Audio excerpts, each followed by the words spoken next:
ప్రొద్దుటూరు నియోజకవర్గ పరిధిలోని దొరసానిపల్లె పంచాయతీ రామాపురం గ్రామం నందు క్రైస్తవుల ప్రార్థనా మందిరం పునర్నిర్మాణం కొరకు కడప ఎంపీ అవినాష్ రెడ్డి సిఎస్ఆర్ నిధుల నుంచి 25 లక్షలు మంజూరు చేసినందుకు గాను ఎమ్మెల్యే రాచపల్లి శివప్రసాద్ రెడ్డి ఆయనకు కృతజ్ఞతలు తెలిపారు. ఈ సందర్భంగా శుక్రవారం ఉదయం రామాపురంలోని ఒక వివాహ వేడుకకు హాజరైన ఎంపీ అవినాష్ రెడ్డి ఎమ్మెల్యే రాచపల్లి శివప్రసాద్ రెడ్డి ఈ నిధులను ప్రార్థనా మందిర నిర్వాహకులకు అందజేశారు. రామాపురం దొరసానిపల్లె పంచాయతీ రామాపురం గ్రామ ప్రజలందరికీ నా హృదయపూర్వక నమస్కారాలను తెలియజేస్తూ రామాపురంలో నూతనంగా ఒక ప్రార్థనా మందిరాన్ని చర్చిని నిర్మిస్తూ ఉన్నారు.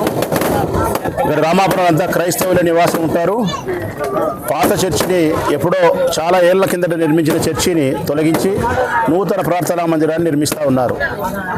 ఈ చర్చి నిర్మాణంలో భాగంగా నేను కానీ నరసింహారెడ్డి కానీ యాకోబ్ కానీ ఈ గ్రామానికి సంబంధించినటువంటి సంఘ పెద్దలు అందరం కలిసి గౌరవనీయమైనటువంటి మా పార్లమెంట్ మెంబరు మా సోదరుడు అవినాష్ రెడ్డి గారిని కలిసి చర్చి నిర్మాణానికి ప్రభుత్వం వైపు నుంచి 25 లక్షల రూపాయల నిధులు మంజూరు చేయించమని మేము పులివెందుల పోయి అభ్యర్థించాం.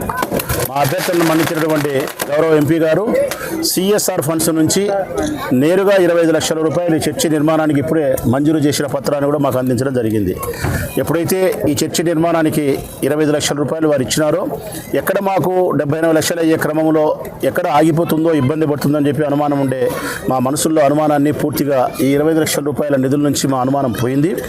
చర్చి నిర్మాణానికి ఏమాత్రంగా ఇబ్బంది లేకుండా నిర్విఘ్నంగా కొనసాగుతుందనే పూర్తి నమ్మకం మాకు కలిగింది. కాబట్టి మనస్ఫూర్తిగా రామాపురం గ్రామ ప్రజలందరి వైపు నుంచి క్రైస్తవ బిడ్డలందరి వైపు నుంచి కూడా గౌరవ ఎంపీ గారికి నా హృదయపూర్వకమైనటువంటి కృతజ్ఞతలు శుభాకాంక్షలు తెలియజేస్తా ఉన్నాను.